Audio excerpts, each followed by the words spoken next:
one of the places in the vision board I wrote, I should be a head or CXO or founder of a company.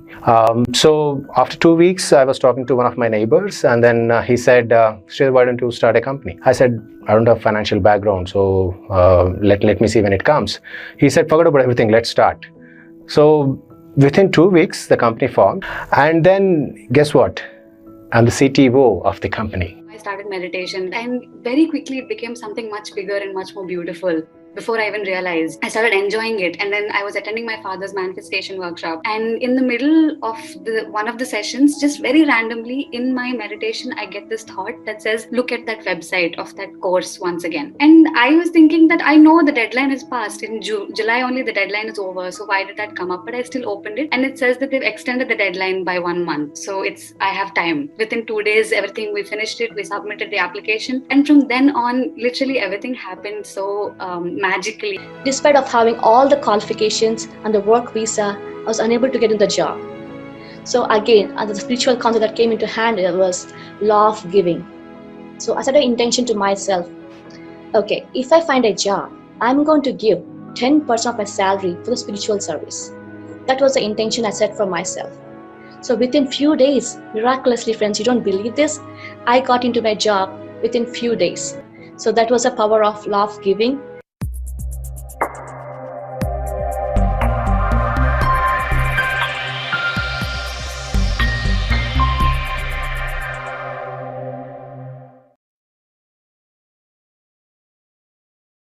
Happy morning, and great afternoon, and wonderful evening for those joining from the West.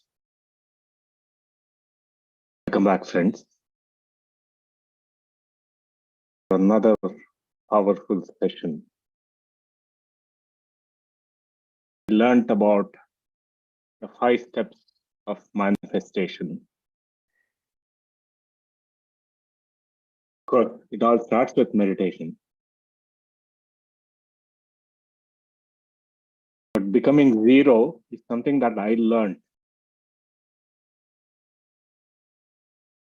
Because all of this seems, especially for that analytical mind, to say, hey, what is this? They've never heard about it. I've always believed that, you have to really work hard, or somebody else has to do something. I decided to drop that analytical mind.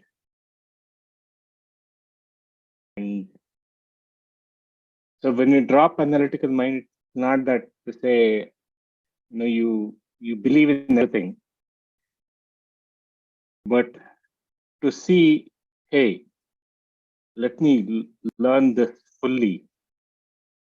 Let me understand this fully and see if it works for me.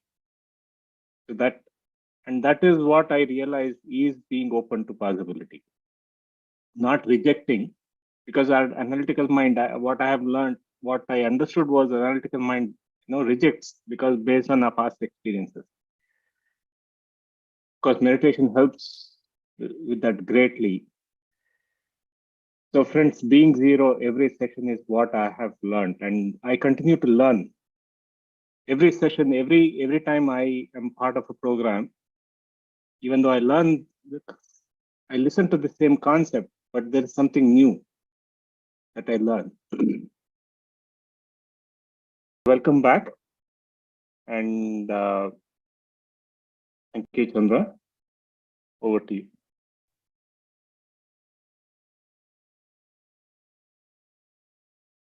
Happy morning, dear friends and masters.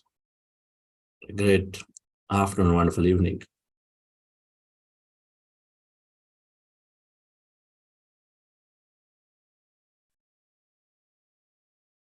Breath mindfulness meditation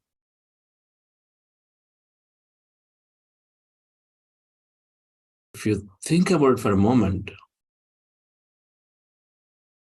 it's a very simple process.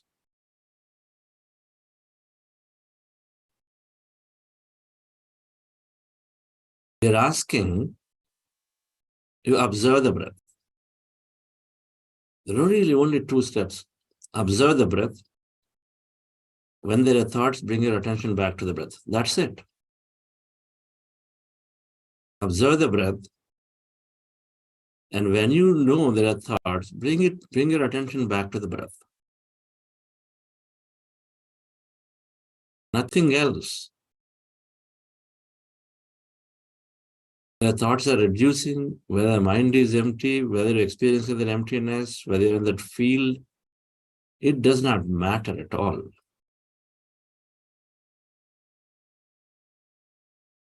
Whether I'm seeing something in meditation, all we have to do, we have to unlearn everything else that we learned and say, I'm observing my breath. Okay, observe the breath, that's it. And okay, they're telling me if thoughts come, thoughts will come, very natural.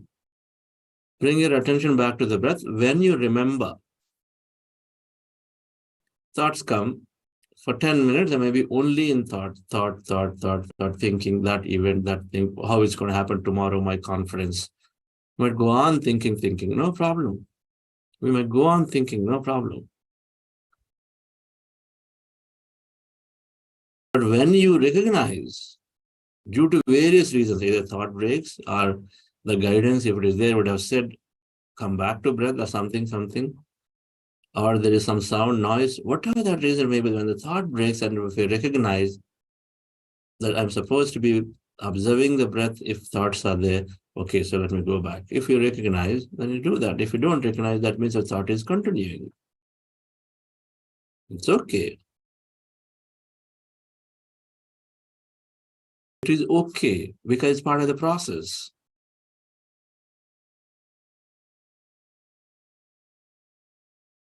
If I don't remember and I don't recognize that I should be observing the breath back if I have thought, that means my thought stream is still continuing, so let it be so.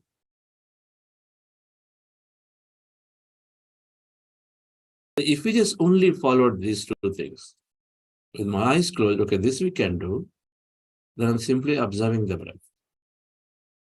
This we can attempt. And then that's it, we're observing. And afterwards, let it go. What happens, let it go. Will I continue to observe? Will I forget about observing? There are many things can happen after when I start observing. Whatever happens, let it happen, right? Doesn't matter.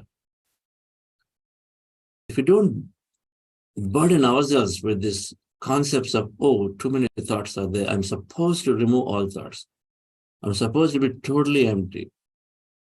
I'm supposed to be fully in this emptiness of nobody, nothing.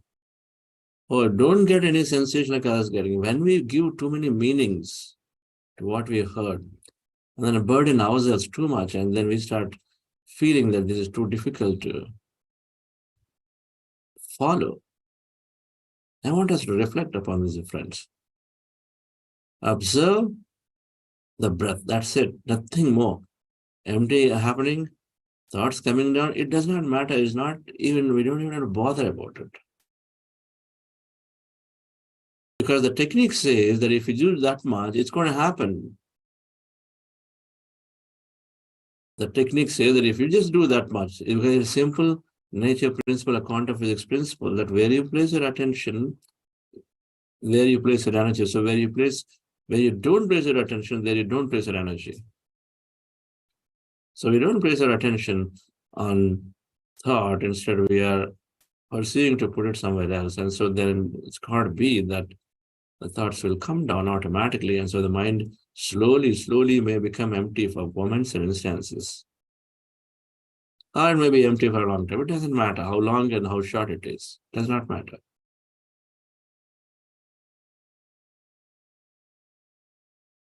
But if we just do that, in a few weeks,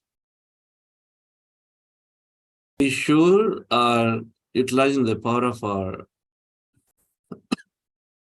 body's capability of learning and conditioning. Learning and conditioning so that it works for us autopilot. It works for us autopilot. Autopilot is Next time when we have a thought, then without you even remembering to bring it back, it starts bringing it back to breath.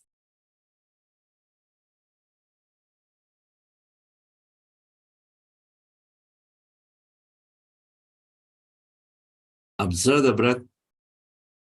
And if you notice, whenever you notice, it doesn't matter, bring your attention back to the breath. That's all. There are only two things, dear friends, in this meditation. Nothing else matters. Nothing else needs to be interpreted at all.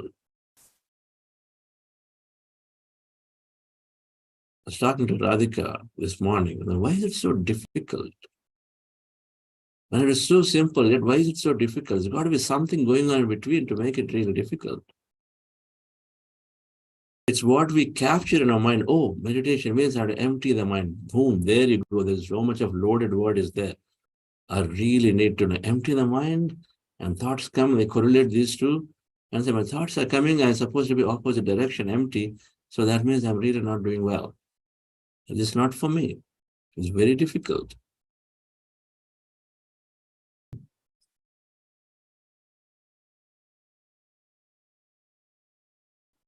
So we can unlearn. If anybody is still having a challenge of observing the breath, and then bring your attention back to the breath when that happens, when there is a thought, then look to unlearn to see just by doing this, it's going to help.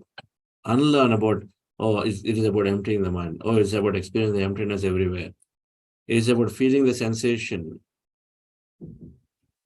It's about getting some insight. When I'm fully not there, then there'll be some insight. Something is going to come to me.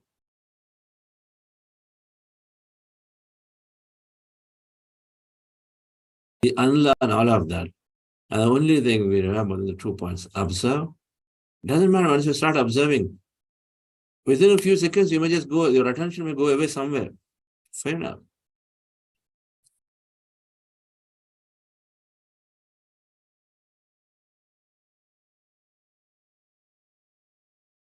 Because we don't have, beyond a point, we don't have control of where the attention is. It doesn't matter. It's part of the process because our attention will immediately disappear. We may forget that we're observing. That is the number one thing that happens. So many things will happen, but the starting point is observe the breath. And then when we lose the sense of observation, or when we lose the idea, the notion of observing the breath, it doesn't really matter at all. The next thing that we only have to remember is that if I am in thought, let me say I'm not on the breath. If I'm not on the breath, if I'm in thought, and I'm saying thought instead of breath, because if I'm in thought, that you are thinking, that it's a conscious mind process that you're thinking, then attention here.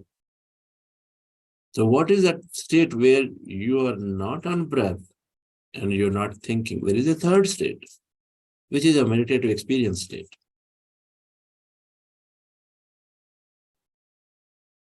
If you are in thought, which only you can tell, you're thinking about now next session, next meeting, and you got to really leave by car and then it takes some time. So if you know it is a thought, then attention back to the breath. Because there is either you're with the breath or in the thought, or there is a third state, which is a meditative state. So you be that now, there's no instruction given about it. So just let it be what it is. Let it be what it is. You don't have to do anything. Only when we recognize I'm in thought, my attention back to the breath. So dear friend, there are only 2 steps into this process, nothing else. We unlearn everything about emptying and all of the things. I want us to reflect upon this and then give it a shot. And particularly who are still challenged with this idea that observation is so difficult of the breath.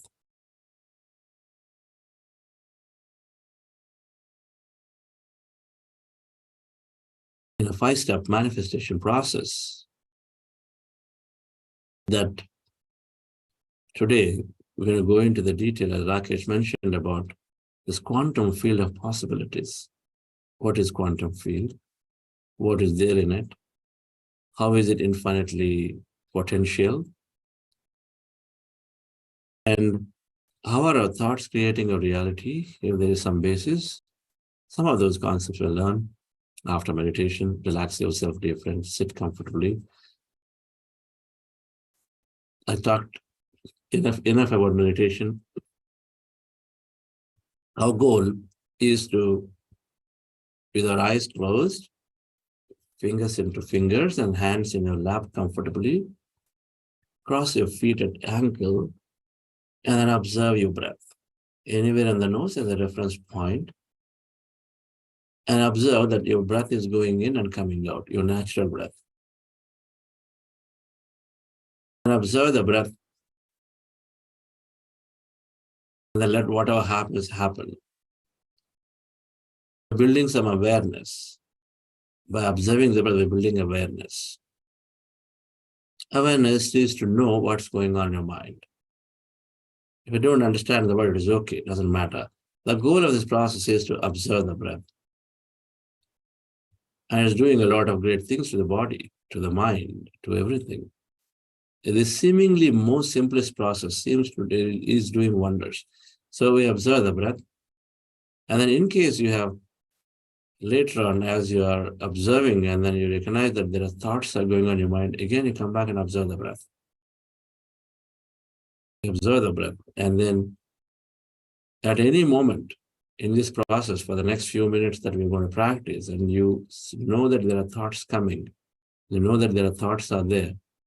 When you detect yourself, you are in a thought state, then attention back to the breath. That's all.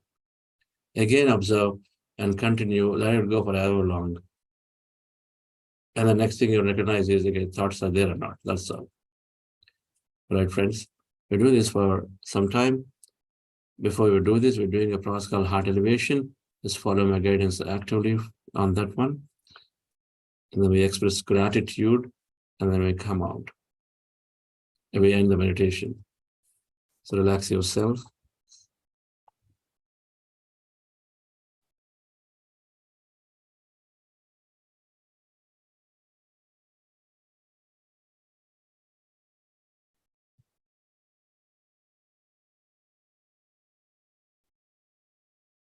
With your eyes closed, dear friends, relax your body.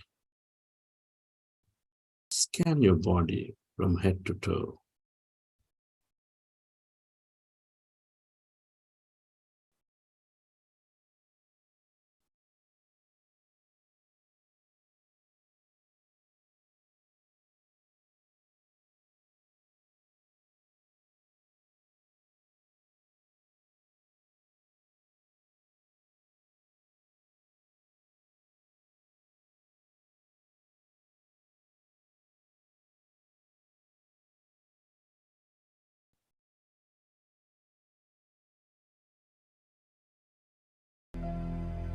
Go into breath mindfulness meditation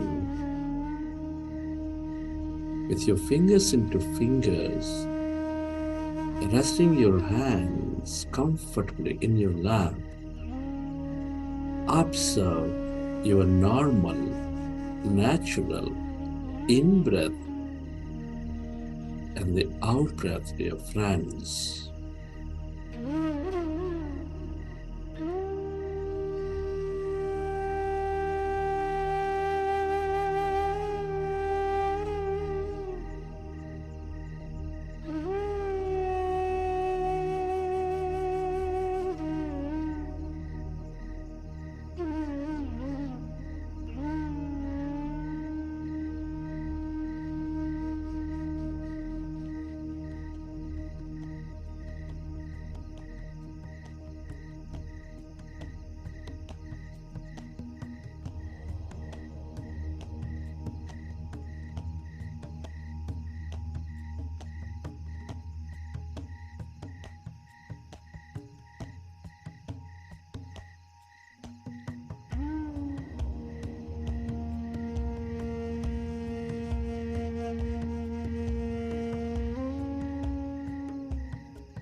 It is natural to have thought. It is natural to have thought when you recognize you are in thought.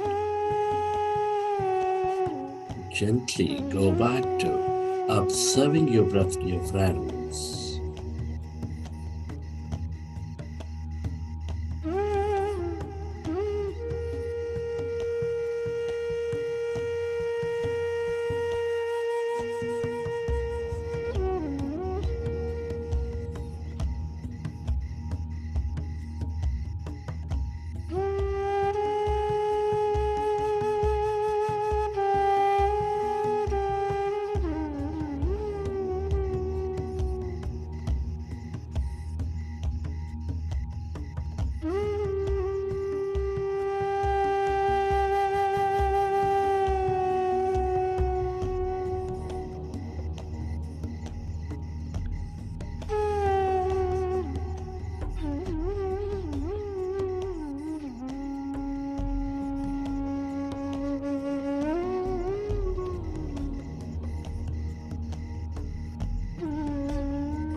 Be with your breath.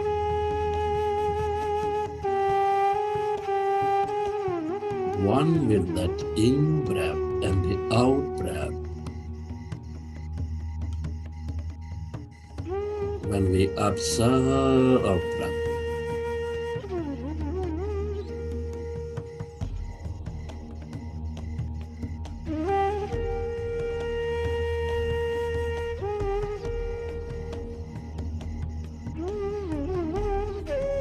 our thoughts may come down slowly and slowly.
If you notice you are in thought, allow yourself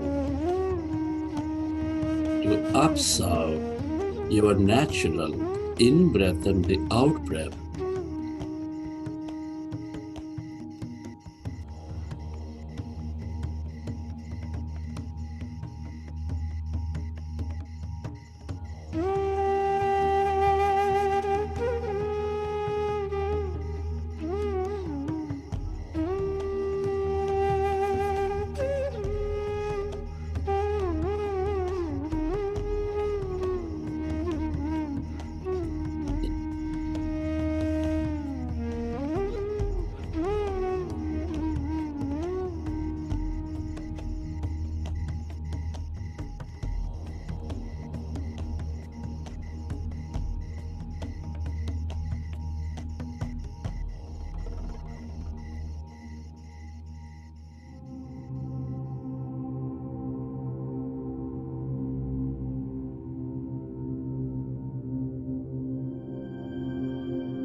Allow yourself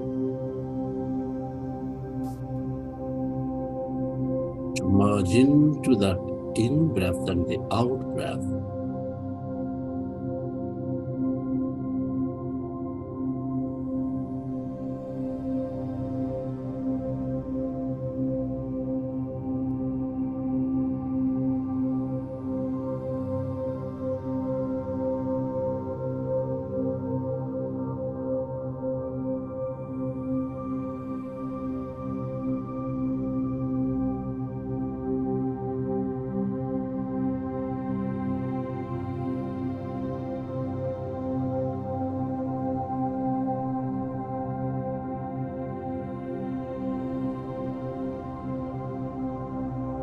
As our thoughts may become lesser and lesser,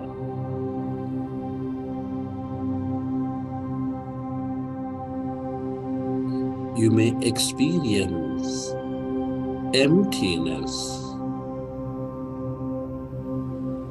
of no body, of nothing, all around.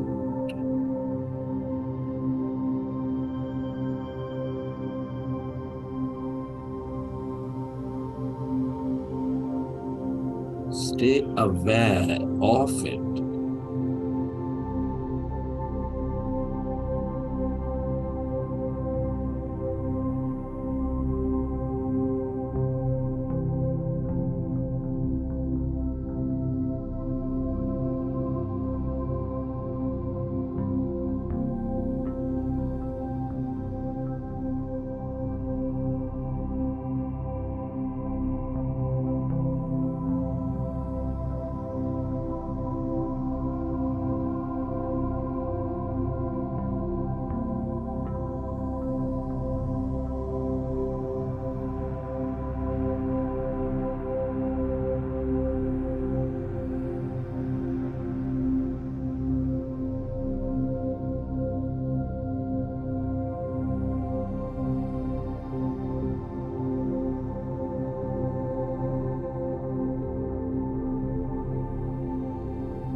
become aware of that emptiness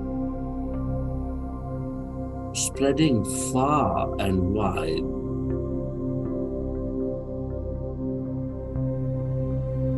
That's energy. All emptiness is energy.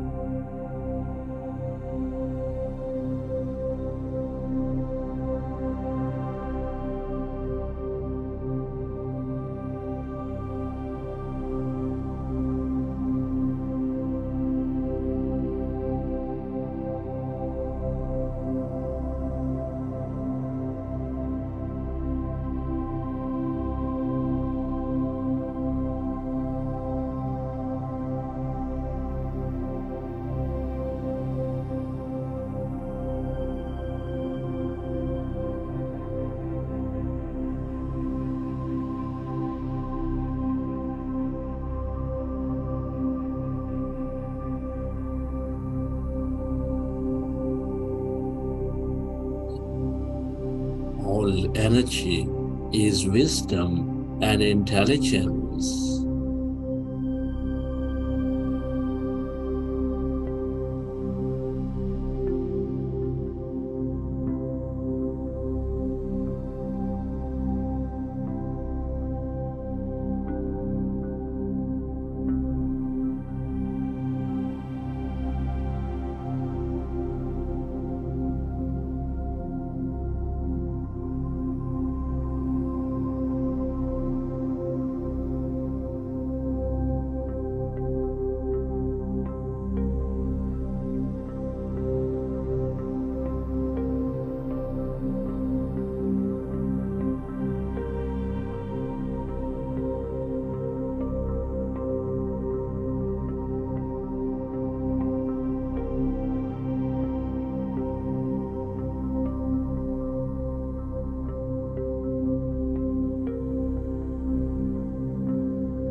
If you notice you are in thought, go back to observing your breath, dear friends.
This is the field of limitless possibilities.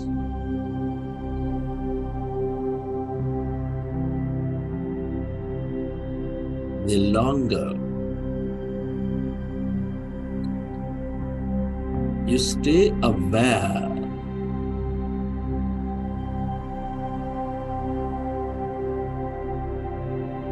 of this emptiness of no body, of no thing,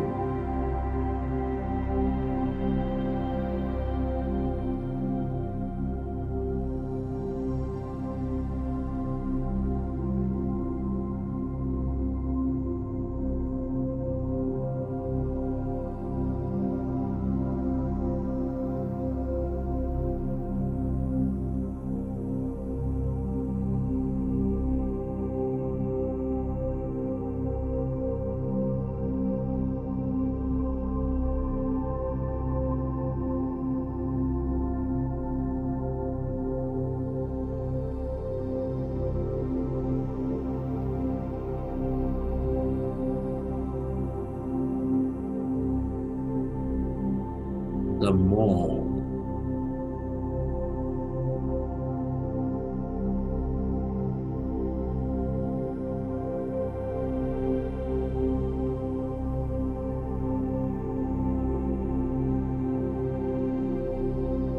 You receive from it.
Friends, let's express gratitude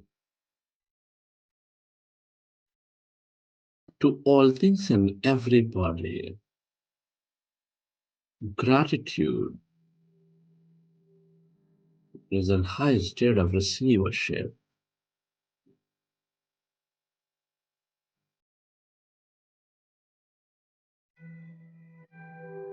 Can you express gratitude to your parents, your teachers, your mentors, your family, your friends, your colleagues, relatives, everybody for helping us expand your knowledge, wisdom, and learn so many things?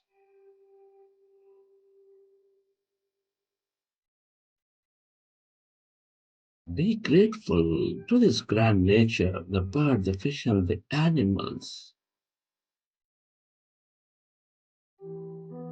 for filling our lives with beauty, energy, mystery, and more.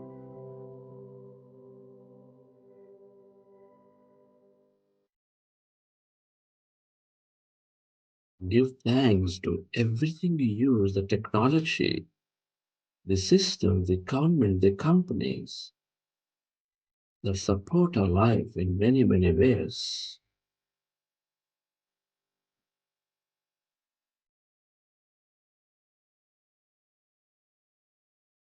Gratitude to yourself for caring for you, for caring for others, and to this intelligent quantum field for helping us experience life more.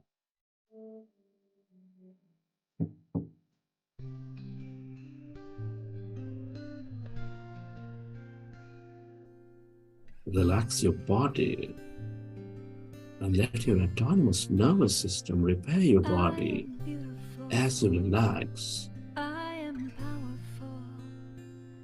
I've let go of my past and celebrate who I've become. I am beautiful. I am beautiful. I am beautiful. I am powerful. I've let go of my past and celebrate who I've become. I am beautiful. I am powerful. And I celebrate who I am. I am beautiful. Recollect your experiences from the session, and whenever you're ready, you can keep your hands on your eyes for 5 seconds, and then you may open your eyes.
Okay, friends.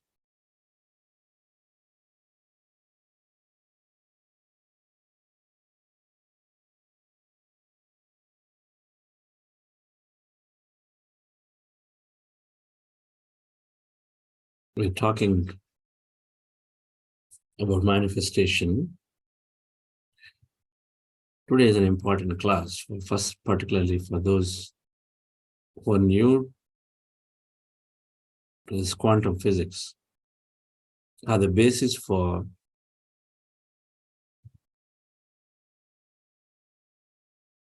this program. One of the core foundations of this program is that our thoughts and feelings create our reality. Our state of being, inner state of being, creates our outer state of experiences.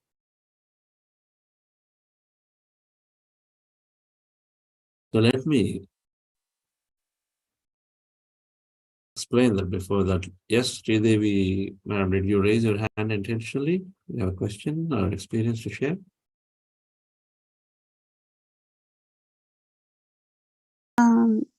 Yeah, sir. I can ask you after the class. Okay, very good. Thank you, sir. Thank you.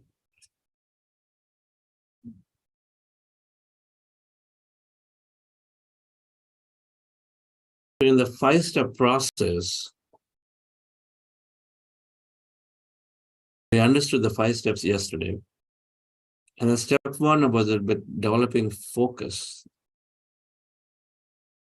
And we sufficiently understood that meditation is helping us build that with various case studies that we are hearing, that people are able to heal, gain relief from various body conditions, develop a stronger mental wellness, increase our abilities over a period of time, and so the increase of mental abilities, and so then we develop this focus. These are skills that we are building into a life. So nothing is overnight, right? They take time, but they build, but they happen. They do happen because the process scientifically is working, bringing the body into homeostasis, meditation, recover back from a sudden change of emotions and moods quickly, building more neural networks in our brain so that you can have more learning capabilities. So these are things that are happening by non-interference into the body's functioning. And so then second one we're going to drill upon is this develop openness to possibilities. That everything and anything is possible.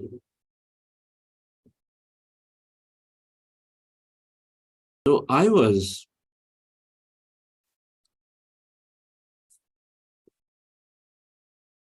let me get to a slide. I want to put a slide first and give you a slide that I want to talk about. Quantum physics is making an attempt to explain spiritual science. In spiritual science, we heard this principle, or we keep hearing, those who are exposed to some meditation, some spirituality. And most certainly, Indian Vedic system talked about, and Bhagavad Gita talked about, we're not the body, we are more than the body, we are the soul. So there's no death to us.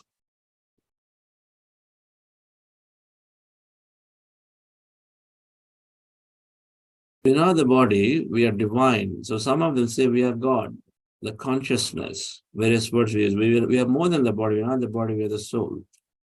And so there's no death that always exists.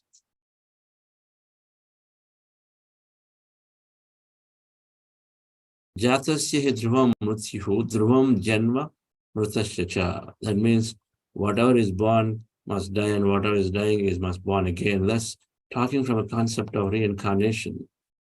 Because the body is only temporary, but we are that energy or consciousness. This is divine. These are the words we use, the soul, the third word we use, we hear. But in quantum physics, we're trying to draw parallelism in quantum physics, and I learned that everything is energy. It's telling you that the matter is so little. We are fundamentally energy. That's what quantum physics is saying. No matter very little, we are really, really energy.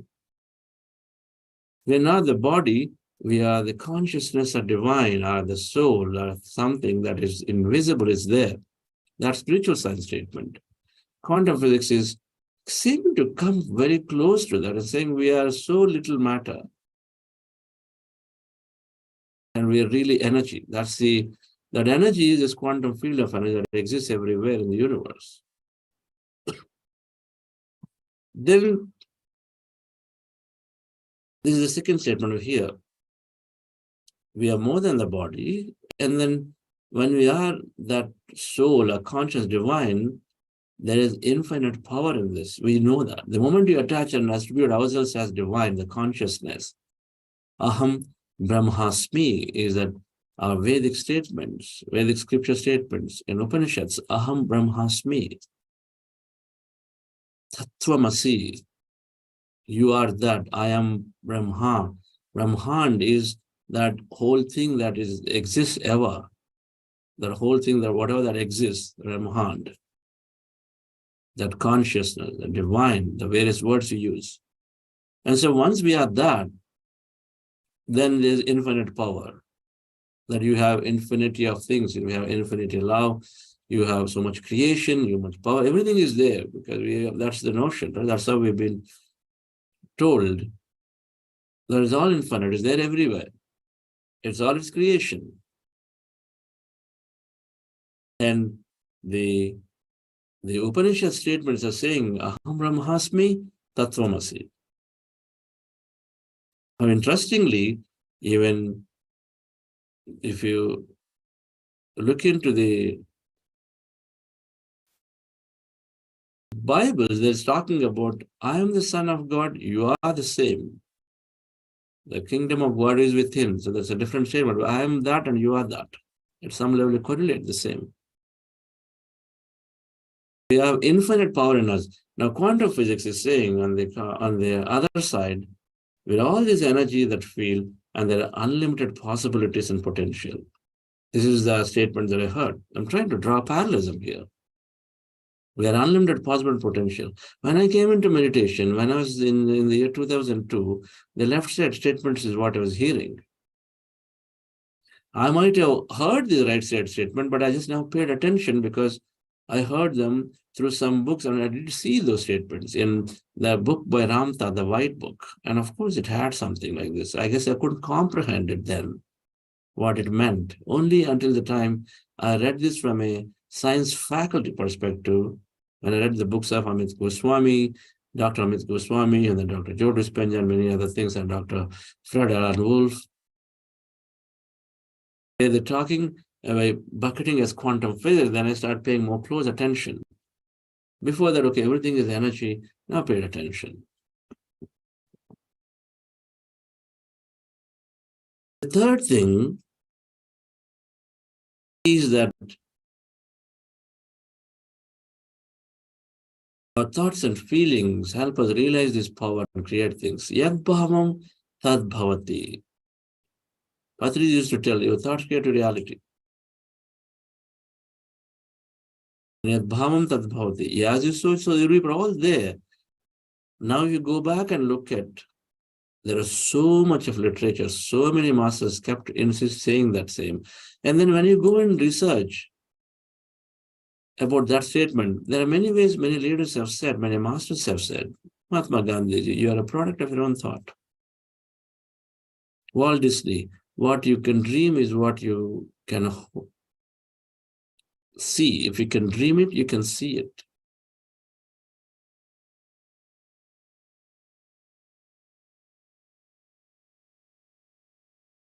Law of attraction talks about it. We know this. And then the Secret book is all about it. And so there are many ways. There is Henry Ford. They said, if you think you can do it, you can. If you think you can't do it, you can't.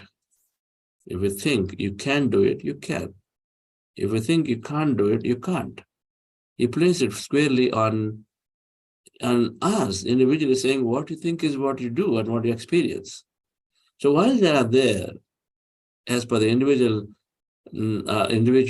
experiences, But then now, the same thing is quantum physics saying our observation manifests the possibility. But possibility is something that exists as energy, something that can happen as an experience.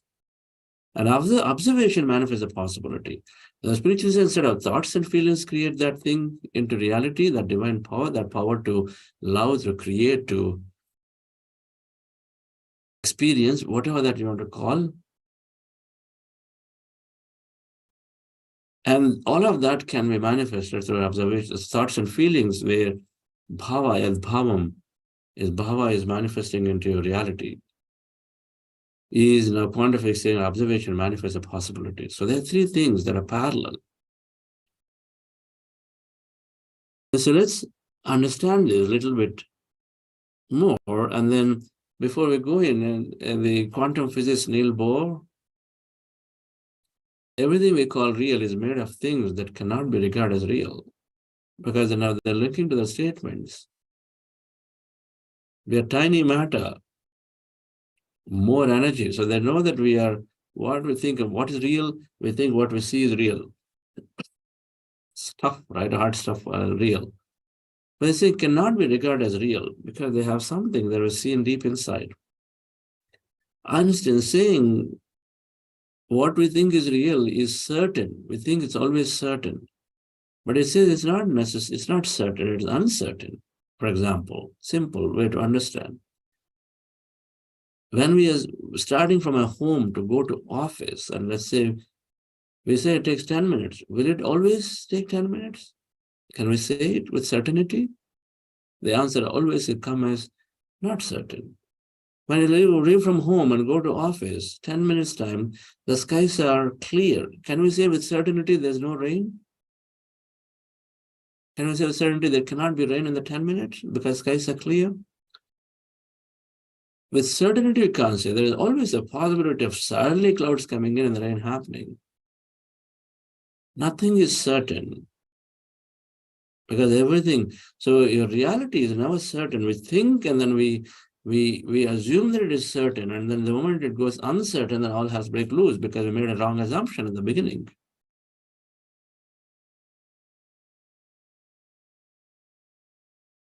We allow for uncertainty. We allow for many uncertainties can happen.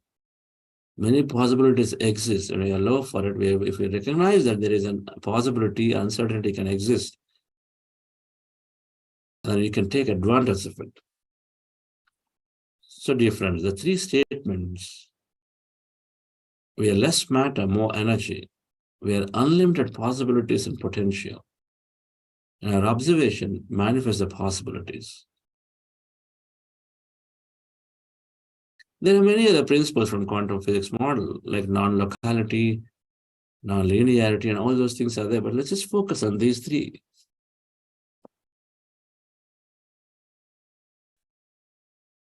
So quantum field of energy and possibility. So deep inside, everything is made up of subatomic particles, a little bit of physics.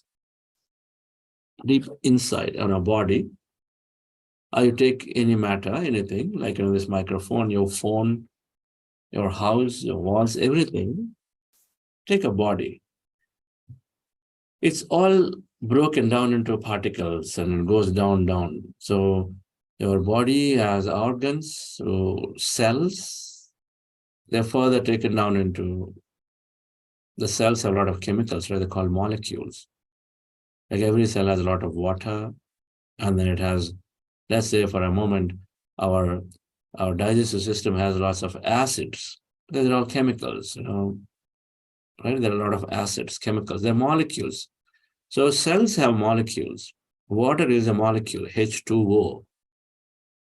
Salt is a molecule, NaCl, sodium chloride. We will read this a little bit, right? And so our cells have molecules, and then the molecules, you further go in, water, 2 hydrogen, 1 oxygen, H2O. So you break it down, then what you get 2 hydrogen, 1 oxygen, what we call an atom. That's our element. Everything, this whole stuff is made of these elements, right? helium, hydrogen, sodium, chlorine, oxygen, all these kinds of. How many elements are there? I don't know. The last I read was 108, maybe more, maybe less now, because they keep shifting. The elements, some of them are not stable, they change their orbits, they transform. And so there is elements are there, right, like mercury. So that's called an atom. So when you go down into this stuff that we think is real, then it is going down and you go to the atom. That's the lowest thing that we can conceive as material matter. So an atom, not lowest, actually, if we go inside atom, if we go inside atom, we've read this, we read that there are electrons which are orbiting the central nucleus. So that's what you see on the left side, a small picture of a nucleus, and then there is this orbits, which are basically just an energy path. Like in a satellite going around the Earth. So it's really an orbit, right? It's not a solid line, it's just an orbit is going around. So an electron is going around and in the central nucleus, right? So that's a concept of a particle, an atom, which is like a particle, and now it has electrons, and then it has a nucleus, neutron. Now, what is a particle? It has weight, mass. It can weigh some grams or milligrams or micrograms or nanograms or petagrams, whatever that is, right? It weighs some weight. So these atoms are there, which got electrons and neutrons. The nucleus center has them. Electrons are there around them. But what they've discovered inside the atom, and they looked at it and said, how much of it is really filled with matter, the weight, and how much is empty? And they saw that it is 99.99% is empty. That's a lot of nines after decimal. So that's nearly empty, isn't it? If I ask you to round it up, because it's so difficult to pronounce that number, what do you get? If you round up, what do you get? Anybody in the chat? So an atom is 99.99% empty. That means when you round it up, it becomes 100%, nearly empty. And what is that emptiness? They said filled with energy. It's filled with energy, that emptiness that it is talking about. And so our body, the first thing that is said is that in our body and everything that you see, that you think is real, actually speaking, it is nearly empty, 100%, because there's only tiny 0.001% is matter. What is that matter? Those electron and the neutron that are there, which we know from a physics perspective have a little bit of matter. Everything else is empty, and everything else is energy. That empty is filled with energy. It's a different thing that energy is influenced the field, and that energy is all this got information, which is frequencies, influence the field of thought. It's a different thing, come to that. But first, it's all empty. So if my atoms are empty, so the molecules are empty, like the water that we're talking is really empty. And then the organs are empty, cells are empty, and so organs are empty. So the body essentially, from a quantum physics perspective, when you look at it at the tiny micro level, it's all empty. Very little bit of matter is there, those electrons and neutrons. So first statement is that when everything is all energy, nearly energy, 100% energy, energy is what? It's wave. Wave is what? And a wave is like a radio wave and a TV signal wave. It starts from somewhere, from an antenna, from a station, then it starts going in all directions, isn't it? It starts traveling in all directions. Now you take a pond, you take a well in a pond, you throw a stone into the pond. What happens? Then suddenly there's a wave is generated, the ripples are there, and they go around in all directions. It's a circular motion of it. That's a wave, we know it. So that's energy that produced a wave, and the wave is going around in all directions. It doesn't have a shape. A particle has a shape because it's mass and it is condensed energy, and it has a shape, but it is formless. A wave is formless, and wave is going. Right? So it's a big field of energy waves. Now, what's big field? Now, my body is full of energy, and so this is like a station. My body is like a TV station. producing energy and all the energy is going because I'm full of energy at a certain frequency. Now you are full of energy at a certain frequency. So you're also producing waves and you're also going out. And everybody in this entire planet, and then anyone is there, or any planets, anything that is there, all of them also having the same energy at a certain frequency. And so they all are also producing their energy waves. And so all the energy waves are going everywhere. And so they all go, and ultimately what happens? If we have two waves, you put two stones in a pond, and the waves come, right? They come, they go, extend out, and finally they interact, isn't it? They intersect. They meet each other. When they meet each other, what happens? The waveform changes, right? It was circular, but suddenly they change into a different form where they combine. They combine. And so either they cancel or they become bigger. If I throw a stone into a pond and then there is wave, and then if I throw a stone, another stone into the same place where a first stone fell, then you suddenly see a much bigger wave going. That's called they become bigger. They meet at the top. But if the stone is thrown at a different place and then a wave coming from one direction, another direction, both of them come and then meet, they cancel, and pretty quickly this whole thing dies down. They are subdued. You see that in seas. So dear friends, the point to understand is that we are all empty in energy, and it is a big field of energy waves everywhere. It's a big single energy field where we're all interconnected. We are all interconnected. We're not separate. At energy level, and how much we're energy in here? 100%. By default, we're energy.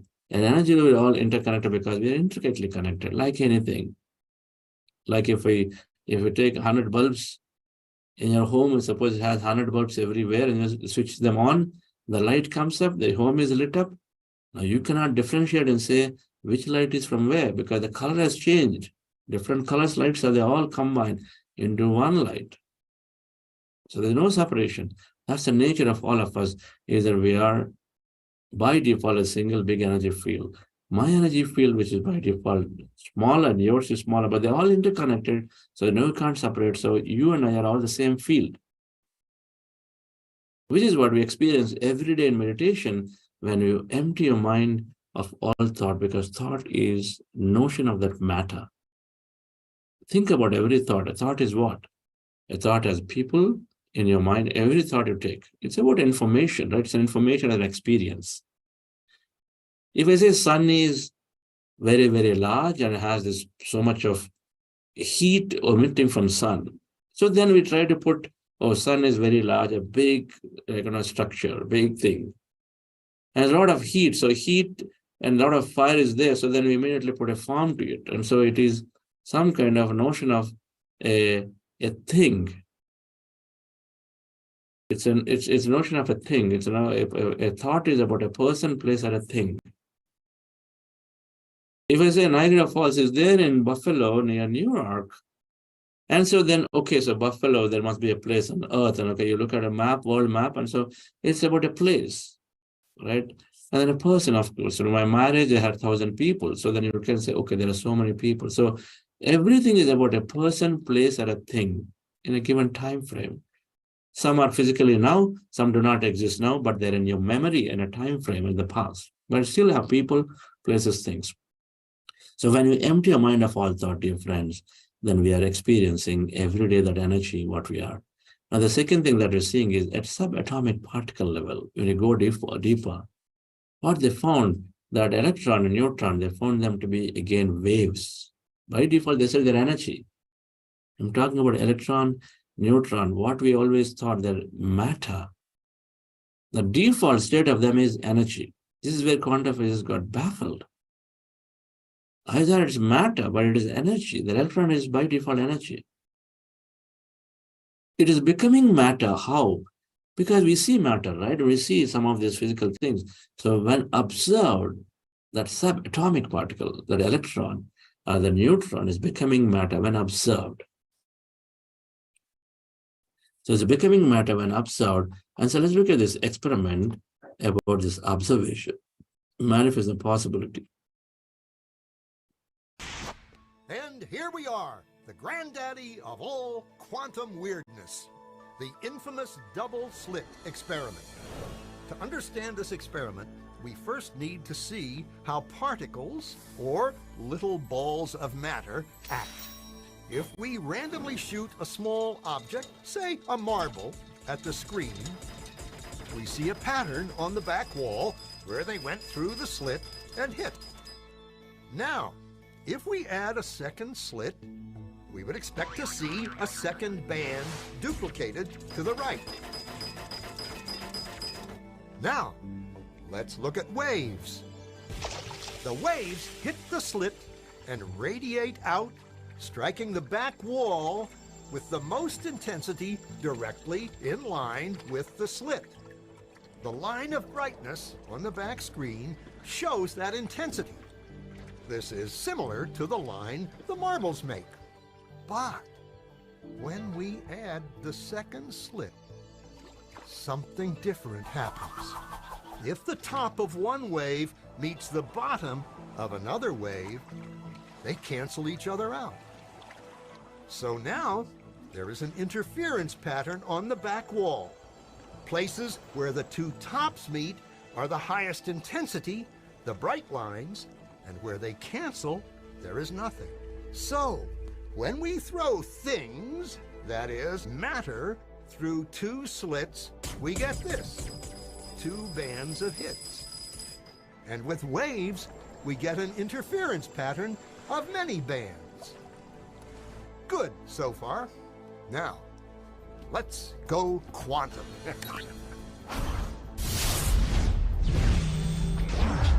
An electron is a tiny, tiny bit of matter, like a tiny marble.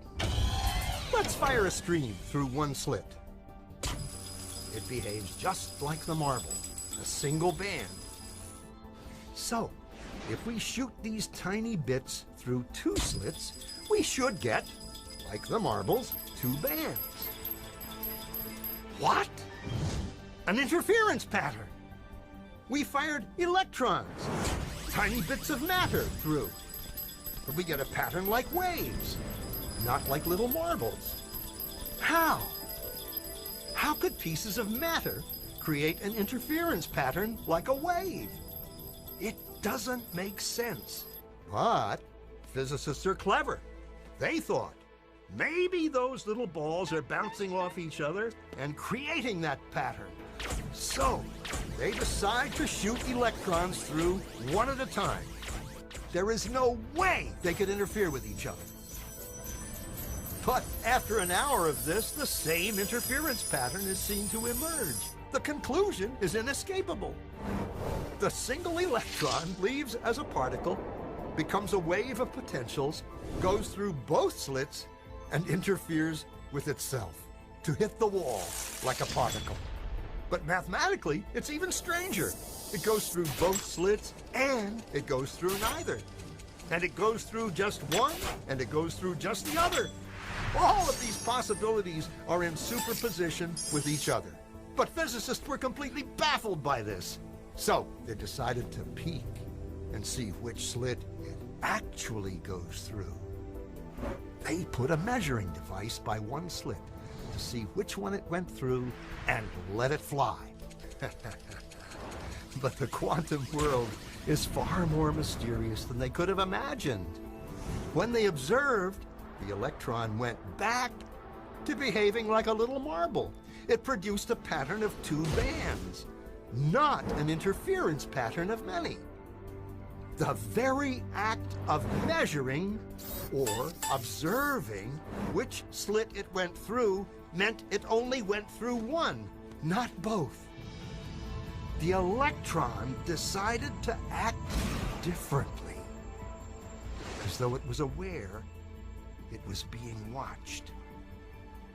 And it was here that physicists stepped forever into the strange, never world of quantum events.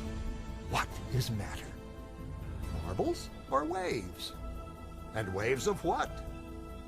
And what does an observer have to do with any of this?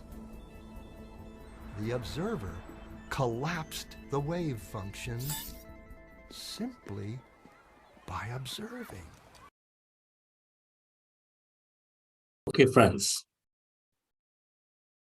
Some may have understood, some may not. This experimentation in the grossest level, and if I have to explain simply, is saying that when they assume that electrons as particles, let's say it is a marble ball, it's tiny marble,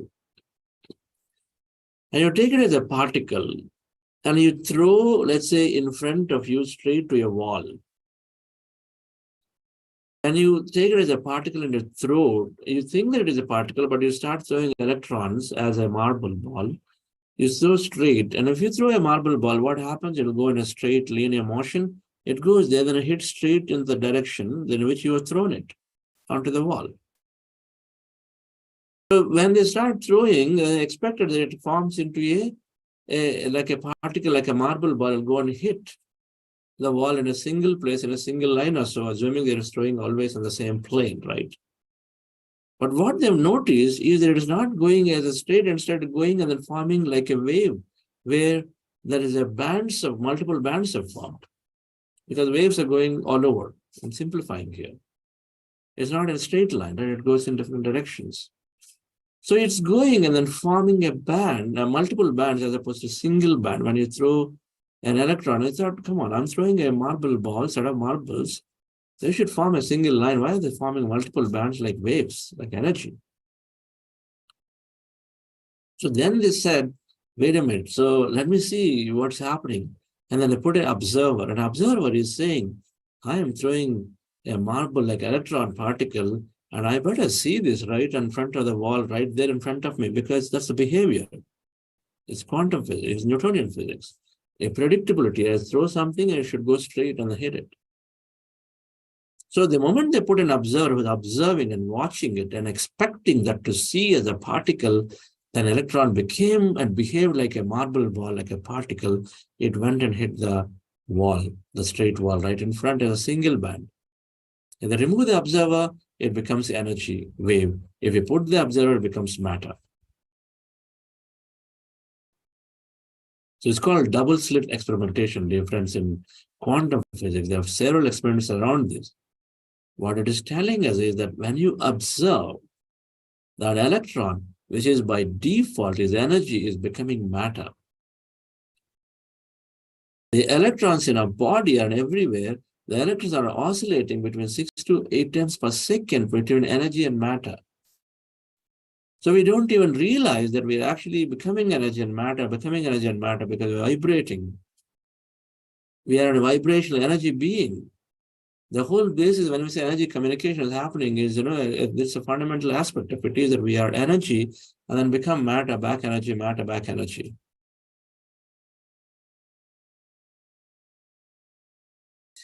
At high frequency, we become invisible. But naked eye cannot notice it because it's happening very frequently. The naked eye cannot notice it. Let's take a table fan revolving. A table fan, when it is normal, you can see the wings of it, right? But when you switch it on, when you put energy to it, then it revolves, then it disappears. The wings are not there, isn't it? It appears, it's an illusion created where the high energy disappears. Like when you water, you steam it up and then high energy disappears. Doesn't mean it's not there. It's that our eyes cannot see. The point here, dear friends, is that the body's electrons and neutrons and everything that are subatomic particles by default are energy, they're becoming matter, going back to energy, becoming matter very frequently that we don't notice through our naked eye. But however, that's what is happening. When you observe, somebody is observing us to be this, and so we become that.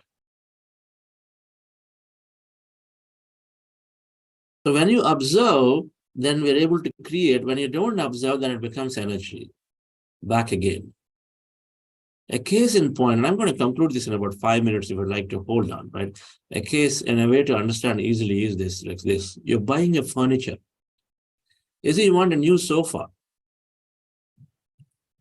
You start observing about it, meaning you start thinking about it, right? See, if you don't do, it is not happening. You start thinking about it. Oh, it would be nice if I have a sofa. Somewhere you start the process, observation. Then you tell your spouse, Then you'll do some research, you put a little more observation. And then you do research, then you go into a shop, and then because again, you're putting your attention. You see, I'm just drawing a parallel here. So when you put your energy and you put your observation onto that idea of getting sofa, then over a period of time, then you're getting the sofa. Sofa comes, and it is there, beautiful, new. And so you put your observation, attention, hey, new sofa, don't take any coffee on there. And then if some little dust falls, you're putting enough attention, you keep it clean. So as long as you put your attention, first you put your attention, it came into your life. Then you continue to keep your attention, it stays there. You create, you stays there, it maintains that state when you put your attention. So as long as you keep your attention, hey, new sofa, clean, you put a nice clothes so that no marks come, because you have attention on it. New car, we keep rubbing, small scratch also. People love the car, they kiss it, right? Because the new car. Tell me if you've done this before. I have done it when I got my first car. Okay. You don't let anybody touch it, don't slightly scratch, because you keep so much attention. So you keep it, when you keep your attention, then it glows, it is there. It's there because you maintain it, right? It automatically happens. And then, so as you go along, that furniture, get used to it, it starts getting boring, right? And so you take away your attention away from it. The more you take away attention, you are letting people do coffee, spills happening, the dust coming in, you're putting your feet on it with, dusty feet. They all start coming there, all kinds of marks happen, right? Things get settled down on it because you allow it. You don't put your attention to not have something, and so things that are around, they'll start happening. And so then slowly withdraw your attention further, and sometime soon, the leg will break, and you withdraw your attention, you don't bother about it, it'll go into a state where it's irreparable. So you further you withdraw attention, then one final decide and say, oh, this is like too much botheration, junk it, you put it into a storeroom. And so where you withdraw attention, it is going away from your eyes into a storeroom. And after a while, because now you don't have any attention, it really becomes junk. And so they have to dispose it off because it's gone out of your sight. So when you have attention, we created it, srishti. When you keep our attention, sthiti, we maintain it. And when we withdraw our attention, it goes back into where it came from, somewhere, laya. Brahma, Vishnu, Shiva, that's a concept. Somebody creates, somebody maintains it, operates it, somebody where it just dissolves. Every experience difference in our life is like that. Every experience of our life is like that. Create it, you maintain it, and then we let go of it, and then so it dissolves, it disappears. It depends on how much you try to remember something. We do a vacation, we thought about it, it comes into our life, we talk about it for a few days, when you're happy, when you're remembering, it is there, and then as if we move on your attention to something else, that memory of vacation slowly going away will stay if it is deeply imprinted for you. If it is subconsciously imprinted, that's a concept later in terms of emotional intelligence, but then it disappears. So all we're talking about here difference, an electron, if a single electron can be observed to be becoming matter, then what stops us for taking a group of electrons, a group of neutrons, which means a group of atoms, which means a group of molecules, a group of cells, and all of that together, if you make all of them combined and then you observe it, then you can have an experience, because a group of cells and organs are nothing but a set of people, a set of places. One electron, it becomes matter. Now you extend it to a group of electrons. So then difference. Every physical event and experience, every experience that we have in our life is an appearance of a pattern of these subatomic particles, is a pattern of these molecules coming together. Your molecules, my molecules, and somebody else's molecules, and molecules of this thing called Bangalore, and molecules of this thing called cell phones, or TVs, or laptops that are involved in today in this event, they all are coming together to form that experience. Now, who is influencing? We all have influenced an event called today's class. In this class, where you decided that you want to participate in this meditation program, I have decided to do something like this. And so when we decided, when we put our observation and say, hey, I got to have my laptop, my mobile phone, they all come together. And so in this event and experience, we've got a bunch of laptops, bunch of mobile phones from different places of the world, different people connecting at this time on today, 24th of January 2023. So that is a time frame. So every physical event is an appearance of pattern of electrons, subatomic particles, influenced by our observation, in this case, our collective observation. If you didn't think about it, if you didn't agree to it, you wouldn't be in this session. You wouldn't have had this experience today. Only because you agreed, that means you put your attention to it and you came here. Think about it. So friends, our observation is always creating a possibility. What is a possibility? Now go back to the previous slide, infinite energy field. We're all energy by default. That means we have infinite set of electrons, neutrons of all of us connected as energy there in the field. Now, what combination you can take from it? Tell me. Can you take any combination of it and then produce it? The answer would be yes. You can take any combination of electrons, neutrons, and then you put an attention on it, and then you observe it, and it becomes that matter. It has to become that matter. That's if the experimentation demonstrates it, it has to become that matter. So you can take any combination, dear friends. That means today, right now, we have about 150 or 200 people. We can form a combination and say, 50 of us come together and then we'll do Himalayan trekking. We can form a combination of 200 of us do that. And how many combinations possible? 200 factorials, right? 1 into 2 into 3 into 4 into 5 into 6. So many combinations are there. We can have so many combinations of that together doing a Himalayan expedition if you want to. So dear friends, when you take infinity of electrons, neutrons combined, you get infinite combinations of experience you can create. That's the concept of unlimited possibility in a quantum field. Now, what is the form it exists? It exists as what? Energy by default. Because by default, what is the state of the electron? It's energy.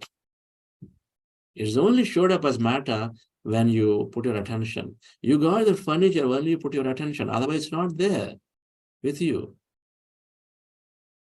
So default, the infinite combinations exist as energy in the field. And it's up to you to pick and choose and create what you want. Our kitchen has all ingredients are there. And what combination of things you can use to create things, and the answer will be, hey, that's like a lot of combinations. I can take any amount of masala, any amount of chili powder, any amount of salt, and then mix something to make something. And it's the same thing, dear friends. The ingredients are the raw material here is energy of everybody. And so you take and decide what experience you create. You want a promotion? The raw material is there. The concept of promotion means company, somebody agreeing, and then HR agreeing, and then the guy who is deciding on the salary is agreeing. And so all the raw material is there, and you got to bring enough of influence around it by you observing what you're looking to have as an experience. So when you visualize as an experience that you want, and so then automatically that experience is coming, dear friends.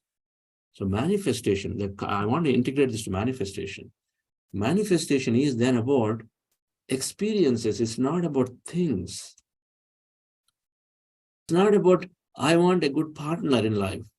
It's about saying, I want to experience a lot with that partner in life. If we have clarity, people don't have clarity of marriages. So this is get into marriage. Don't know what we're getting in for because people told to get married. And then all incompatibilities happen later because there's no acceptance anyway. If you have clarity of why you're getting into something, that means you know what experience you're seeking. So the moment, dear friends, you know what is the experience that you're seeking out of something, and although something and somebody will have to be part of that experience, so they will come in to the experience. So we must decide, if I want great health, what experience I seek? I want to go and serve. I want to go build more things. I want to do trekking. I want to do this. If you know experience, then to support that experience, the people, place, things will come. Right, friends? So now the whole notion, our second step in this process, then What is the second step? Just try back and then we close this session here. Develop openness to possibilities. So there are any number of possibilities that exist. If we understand today scientifically that, oh, what I want is there. If you understand scientifically is what I want is there, then we stop concluding beforehand that, oh, that parking lot may not come to me because it's too busy. The tickets will not come to me because it's too last minute. Oh, that deal client already told, so I don't think it's going to happen. Why? There is still time is there.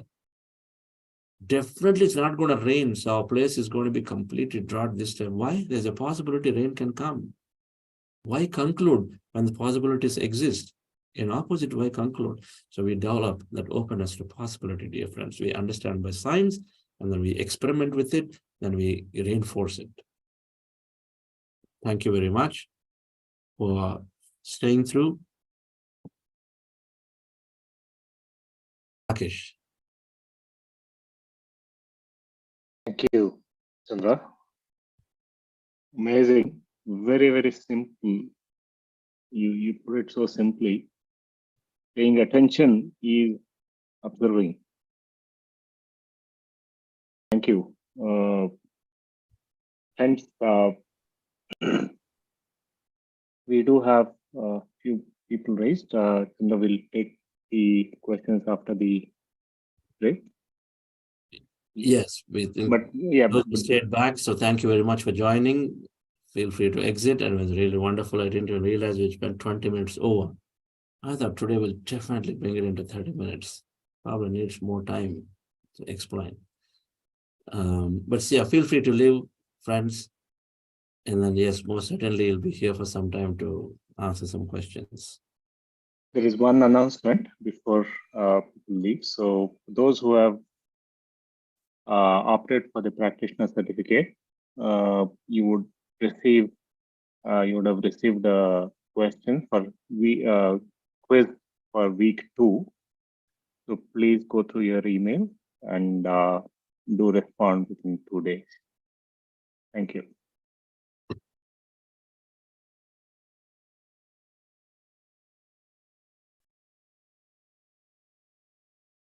Yes, can have a music and then. It's okay. They're not there yet. Yes, Jayashivan. Go ahead. Good morning. I would like to share something about the manifestation and visualization that I experienced recently last year. And it is that in 2021, towards the mid-21, I was just taking my grandchild for a walk on a stroller.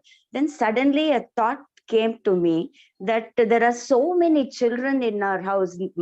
We have a lot of grandnieces and great grandnieces. So how nice it will be if I can give them all some gift which they can use even when they are very small, and even when they become 70 years old, 7 and 70 years old, they should be able to use it. So I want to give them some gift like that. And I started counting, and then it ended in 45 in numbers. Then I just kept quiet. That time, this is pre-meditation thought this was. I didn't know about thought and visualization and other things that time. Then sometime towards the end of September, like that, I started the meditation. So that time I learned about manifestation and visualization.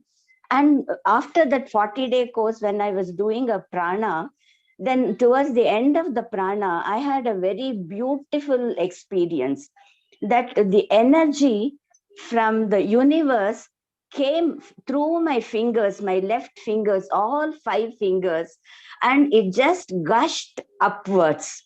And I could feel it. It was traveling into my arms, then my shoulder, my ear, my head. It went into the middle of my head and it burst there. And then I was doing waltz with a lot of tears of bliss That's just trickling down my cheeks, and I'm smiling. I had this experience for a minute or two. And then I heard Chandra sir say, if you're rub your hands and then keep it on your eyes and then open your eyes, he said. Then I just got up from that experience. Then I wanted to share it, but I was new to the Zoom technology that time. So I didn't know how to raise my hand and everything. Then I said, Krishna, please help me. I want to share my experience. And I tapped my phone all over and it opened up. And Vani madam and Veena madam were there. And then I was sharing my experience with them, and my whole face was wet with my bliss of tears, and then my voice was trembling with so much of joy in me. And then the session was closed that day. Then immediately my sister Sarala Gopalan, she called me and then she said, Jayashree, what a nice experience you had and how well you shared it. I want to give you a gift, she said. And then she said, I want to gift you a diamond bangle. So you let me know what size and what pattern you want. And there the conversation ended. Then after 2-3 months, I went to Coimbatore to meet Sarla, and then she says, here, your gift is ready. And she gave me the gift.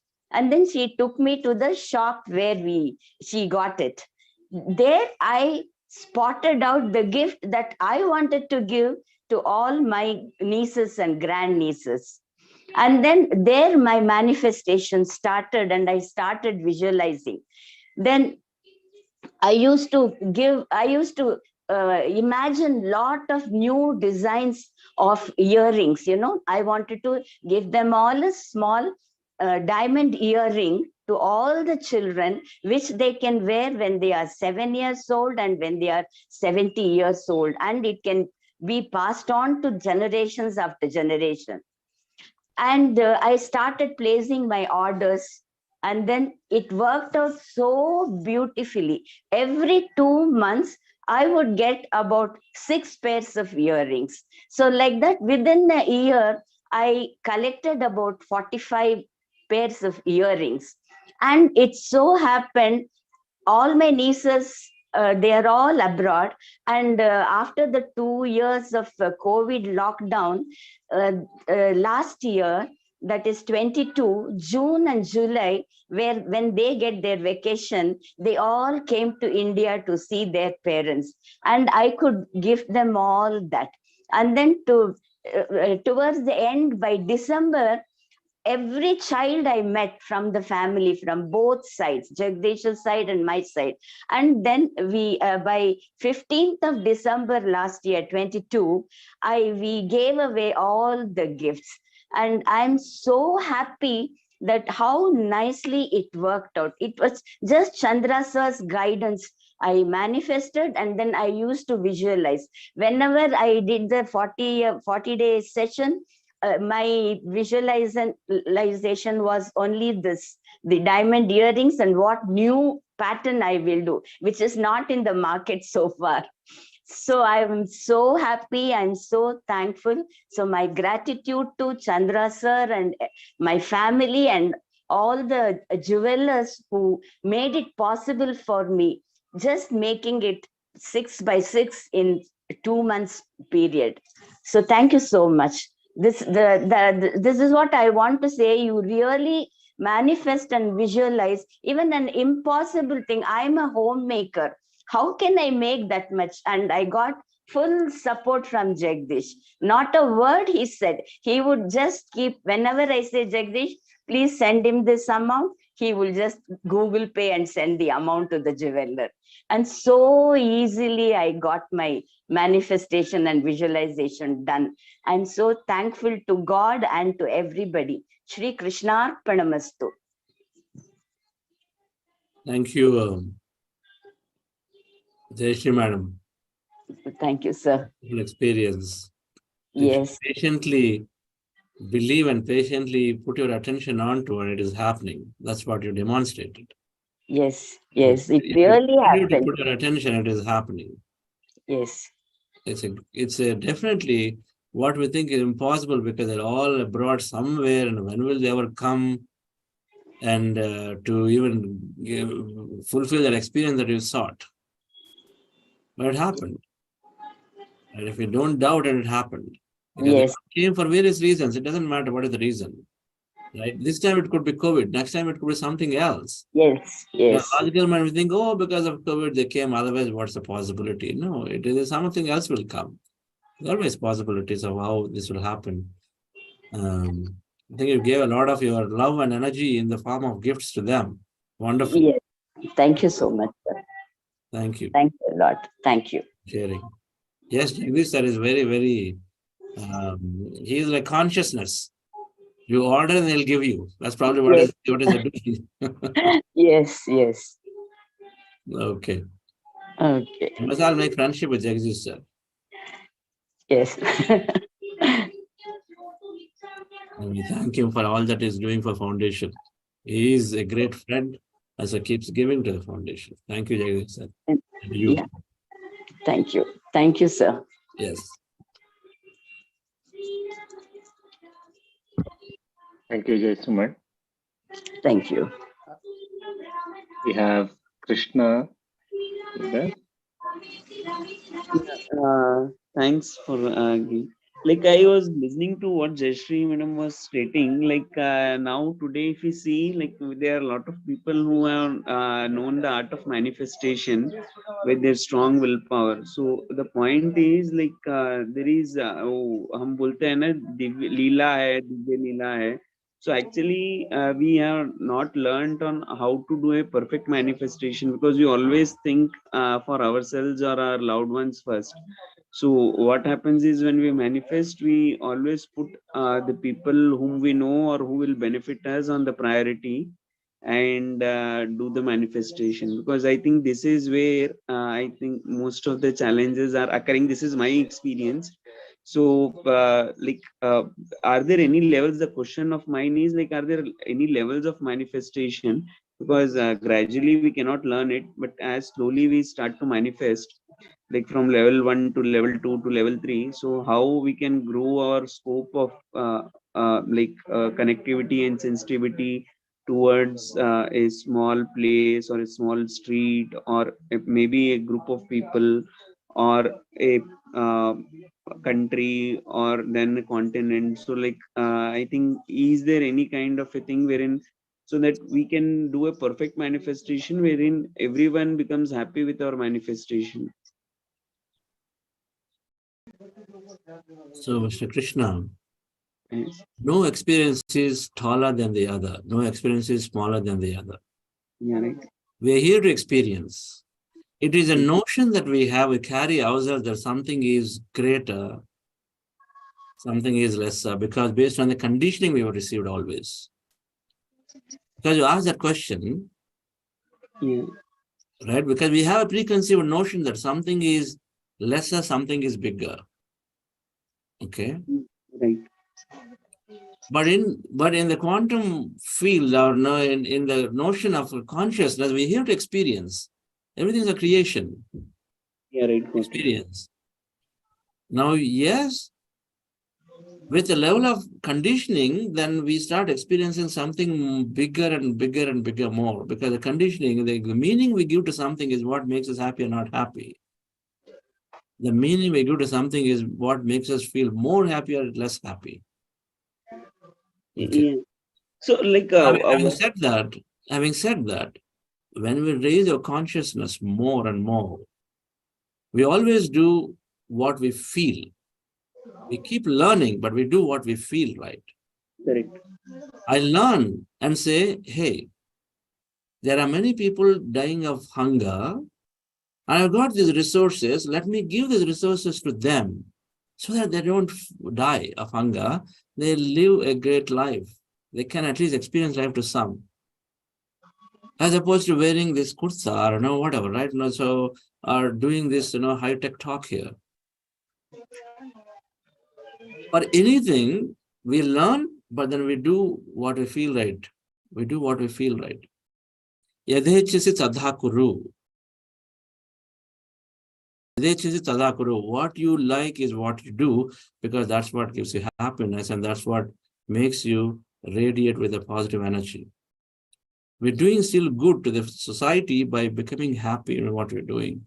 But we keep learning, we keep increasing our understanding of what's the right way to put our resource, to increase the level of happiness, or to allow, happiness is again another word, to allow everybody to experience more, because the nature of ourselves is to experience more as a consciousness. And so we enable everybody to experience more, right? So, right, there is no bigger creation, better creation. It's all level of evolution of our understanding. And so then we're enabling more people to experience. As long as we enable more people to experience, the reason I chose meditation and then to speak about meditation, because meditation makes people unlimited. It empowers them. It makes people limitless and remove the limitations of your life, right? It makes them not attached to something. So then you are automatically going to the next one. So it experiences. It does not put any judgments, and everything is equal. So I choose this because it sort of enables people to experience more. But not everybody may want to do that, instead, because they love to do something else. This is how it works. All experiences are great. Nothing is to be branded as less or more, because everybody is right at the level of what they know, because they're responding to what they feel at that moment. But then everybody must. That's why the purpose of life is to constantly learn and experience and enjoy whatever, be in that state of happiness. But learning has to happen so that we create a different experience in future.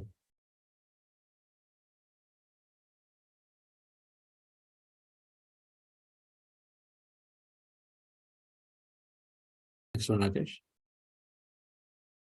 Yes. Madam Sridevi. Go ahead.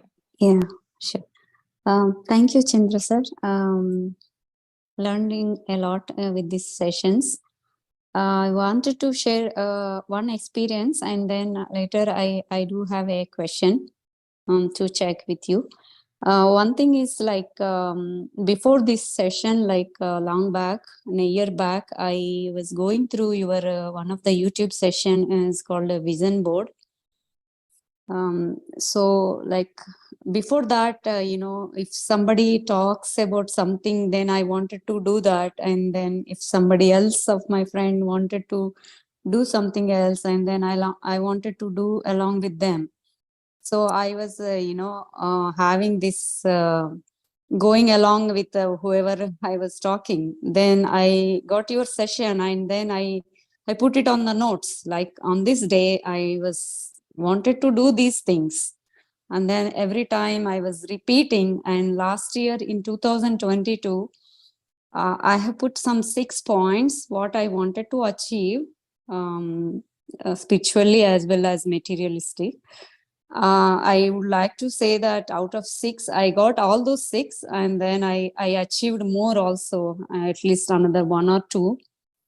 So I wanted to share this experience that, that your vision board thing is successful in my life. Thank you for that. And then question is, when I do more meditation, like 2 to 3 hours, I'm going so much deep, and at night I'm not getting sleep. I wanted to read books, I wanted to do something, but my eyes are not effective because it was paining or, draining. And then my body is also kind of not supporting, but my mind wants to do, more, and it was active.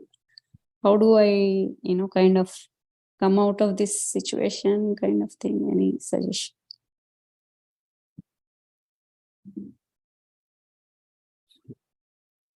Madam, you talk to your facilitator in detail, okay? Something very specific to your condition, talk to your facilitator in detail, right? Okay. Yes. Thank you.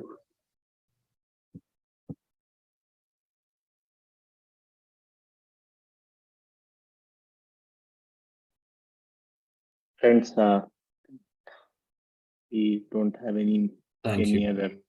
No, I think we're past time Yes, too. we are past time. Yes, yes. So thank you, friends. Wonderful to discussing these topics always. We are empowering ourselves with knowledge, and our meditation is helping us also to discriminate better. What is right desire, what's not. We seek experiences, we move beyond the experiences. The key is to practice sincerely enough to learn more enough that we understand where I put my resources, my energy appropriately. We don't get stuck in an experience, we go beyond that experience. But we don't suppress something that we feel to have. But we learn so that we elevate ourselves towards those things that are more meaningful in our life. Ultimately, there's happiness and meaning.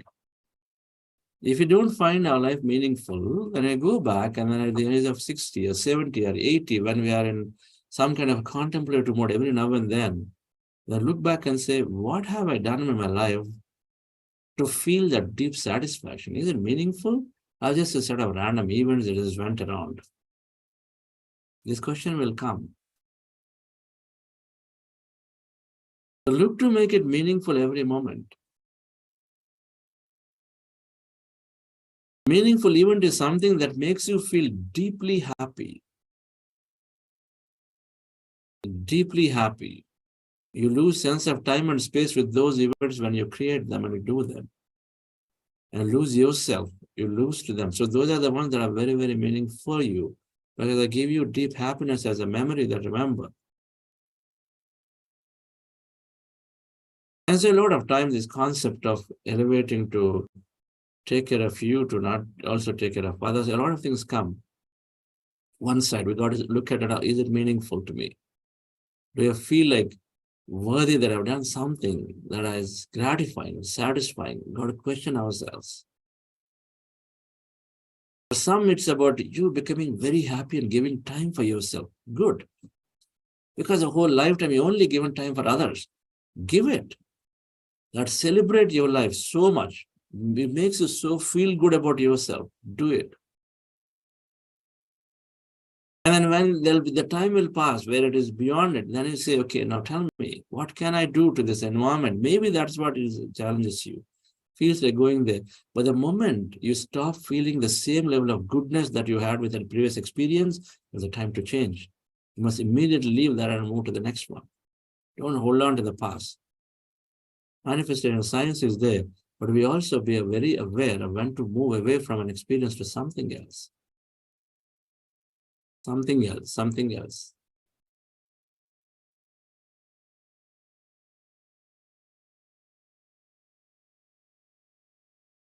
Whatever we're seeking, the consequence is always there. So we must be elevating ourselves with the knowledge of consequence. Like, if I halt nature, if I'm seeking something that impacts unnecessarily nature, for my little desire, I keep impacting, if I have to, for my wish to be fulfilled, if I have to uproot 1,000 trees, you really have to think about this. The consequence of uprooting 1,000 trees because I got some desire to create a ranch for myself to do my own horse riding in it. There's a consequence to it. So we have to understand, is it necessary? Is it my part of the plan? What is it doing to me and to others? And this is where we keep learning to understand what impact is causing on me and others and the environment and everything, because everything is consciousness.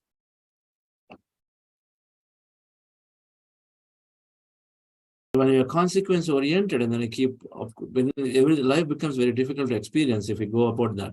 So you ultimately learn, well, then do what you feel. Simple. The feeling is coming from your heart and say, hey, this is what I want to do it. Doesn't matter, then you're still fine. It is an experience. So thank you. We'll circle back tomorrow again. Thank you.